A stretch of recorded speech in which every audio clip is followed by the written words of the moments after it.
5, 6, 7, 8. Good. Mr. Court? 1, 2, 3, 4, 5, 6, 7, 8, 9, 10, 11, 12, 13, 14, 15, 16, 17, 18, 19, 20, 21, 22, 23, 24, 25. That's good. All right. All right. Coach had to count to 10. Coach had to count to 20 Trying to head. find out something. Coach had to count. I always do. The Lord is my shepherd. I shall not want. And we get that straight.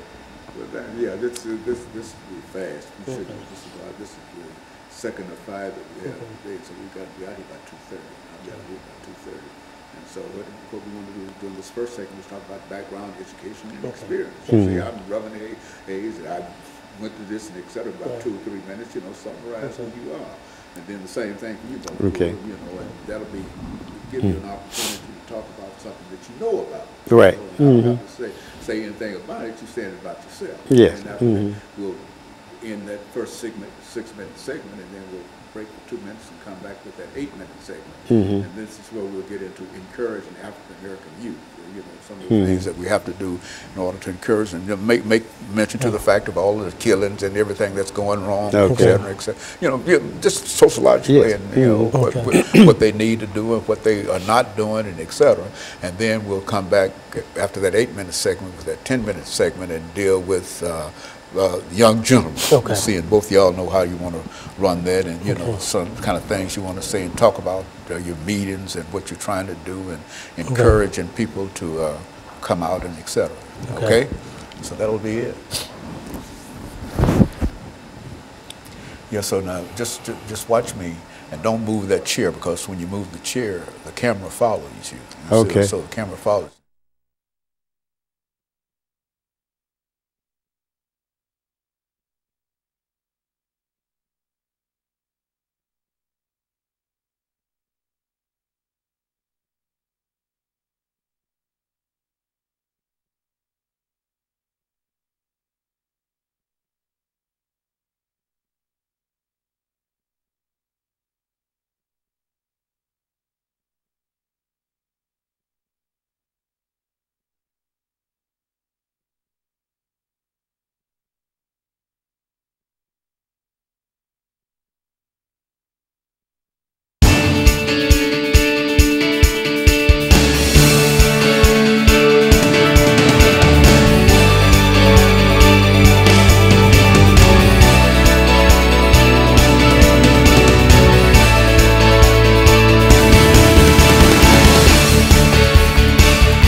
Thank you and welcome to the show this morning. The topic this morning is encouraging African American youth. And we're fortunate to have with us 2 persons to talk about some of the challenges that we face today dealing with not only African American youth, but our youth in general. But we are especially concerned with African American youth doing this particular show. And first of all, let's see if we can have you, Reverend Hayes and Brother Cool, to give us some information about your background, your education, and some of your experiences and what really brought you to us this morning. Let's start with you, Reverend Hayes, and then we'll continue with you, Brother Cool. Thank you. One of the things that I've been attended Tennessee State University after graduating from the Great Pearl High School. Attended Vanderbilt Divinity School and Gammon Theological Seminary, where I obtained a Master's of Divinity degree. I also been a youth coach from the time I was like 18 years old. For many years, I coached Little League baseball. We won a lot of ball games. I also coached Little League football, and I coached the basketball team.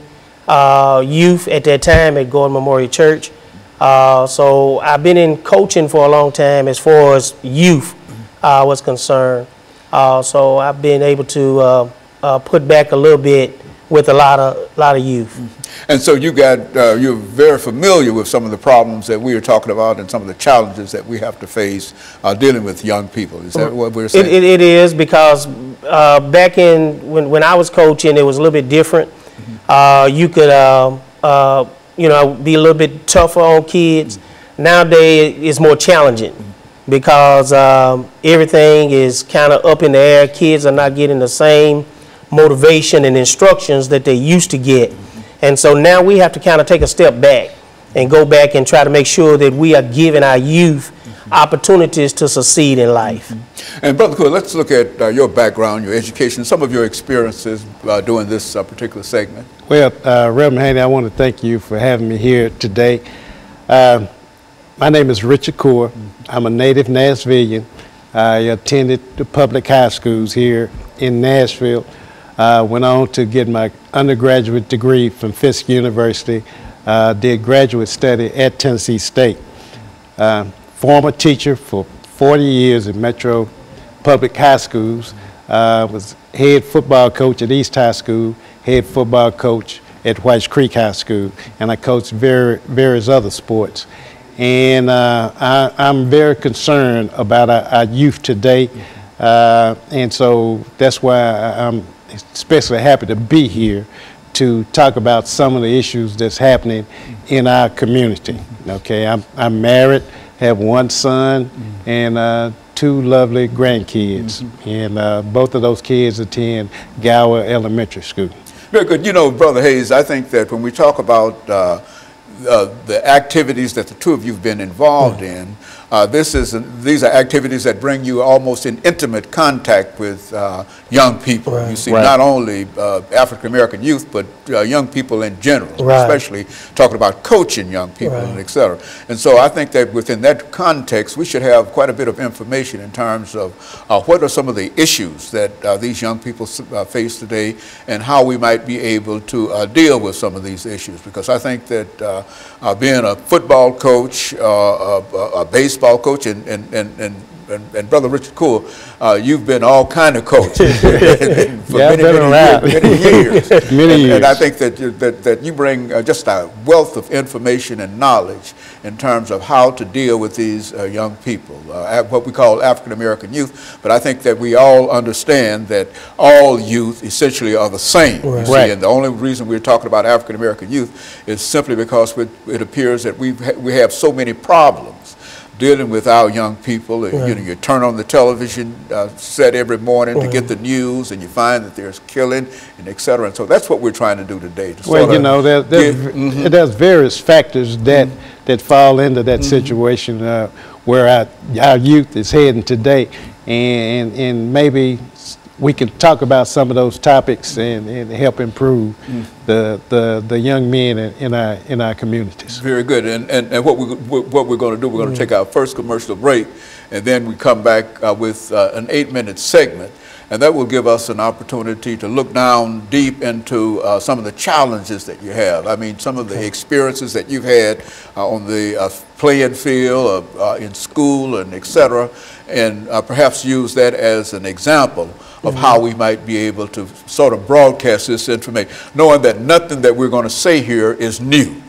We've all heard this before and et cetera, but nevertheless, we appreciate hearing it again. And so what we're going to do, we're going to take our first commercial break, and we'll be back with our audience following this very, very short commercial break.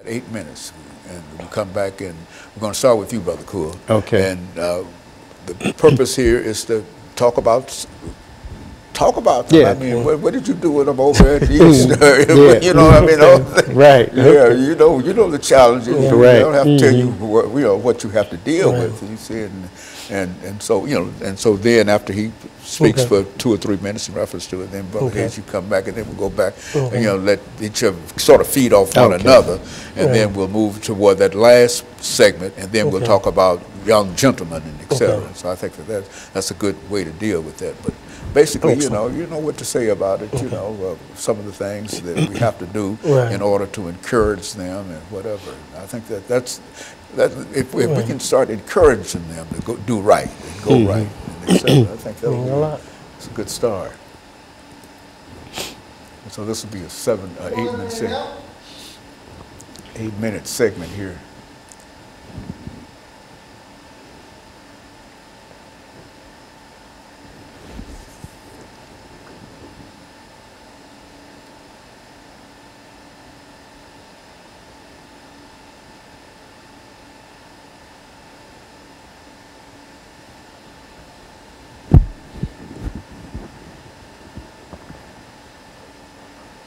seconds.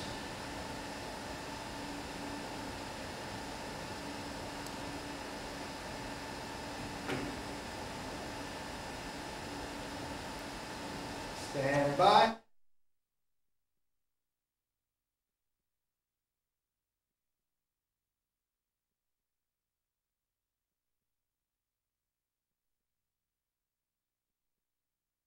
Thank you and welcome back to the second segment of the show for today.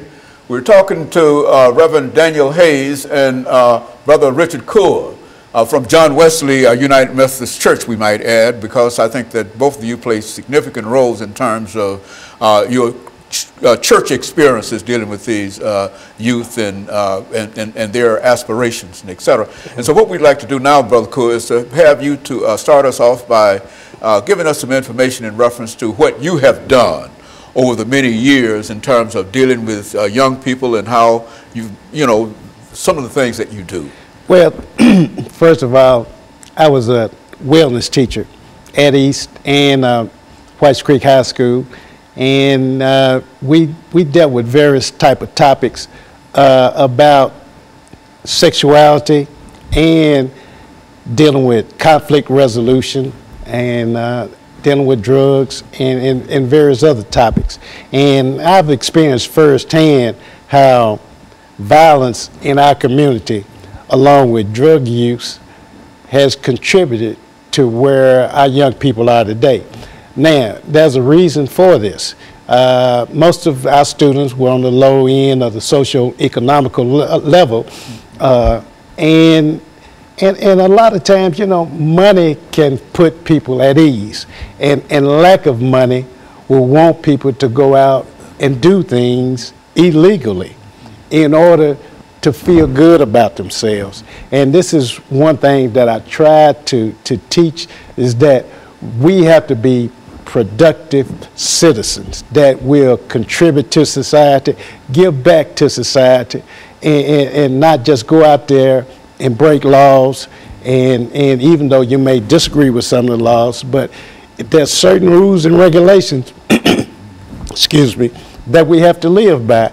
And I try to be a role model and carry myself as a head football coach and have rules and regulations for my football team, and said these rules will apply to society. Now, if you can learn to live under these rules, you should be productive as you go out and when you graduate from high school, start a family, and be a role model of your own. Mm-hmm. And so they need some kind of guidance, somebody to lay down some rules and regulations, and you find that you can do that best within the coaching kind of situation. Yeah, definitely need guidance. And I always tell this story. We had an athletic banquet at Whites Creek, and we had Joe Gillum Sr., he's former coach, head coach at Tennessee State University. And he came to speak with us, and he told us that we need more men to be role models to our sons. He said women or mothers raise their daughters to be like them. They take them shopping, they teach them how to cook and do various other things. And you don't see our fathers out with the sons in the community, you know, in the mall or going to some type of event, taking part with their sons and showing them how to be responsible, showing them that, you know, it's okay to act this certain way. You don't have to act like your friends down the street. And so we need more men to be the role models for our youth today. And Reverend Hayes, I understand that you've had an extensive coaching career. Not only are you involved in the ministry, but you consider yourself a coach, right, in a real right. sense. And so what, in terms of meeting those challenges, what do you do in terms of talking to young people? Well, one of the things that during my time that I was a Little League coach, baseball and football coach, I was very strict. Had a lot of rules, as Coach Coeur was saying, had a lot of rules, and my players had to walk by my rules. Also, I had a relationship with the parents, and a lot of parents, if the kids would miss school, because I did a lot of coaching, most of my boys came from, at that time, either Preston Taylor or John Henry Hale. And if their parents had any problems with them, they would always call me. And I was able to set a lot of them straight, and a lot of them are doing a lot of good today. And so I think, as Coach said, that we have to stand up and take more of a role in our young men and young women's lives.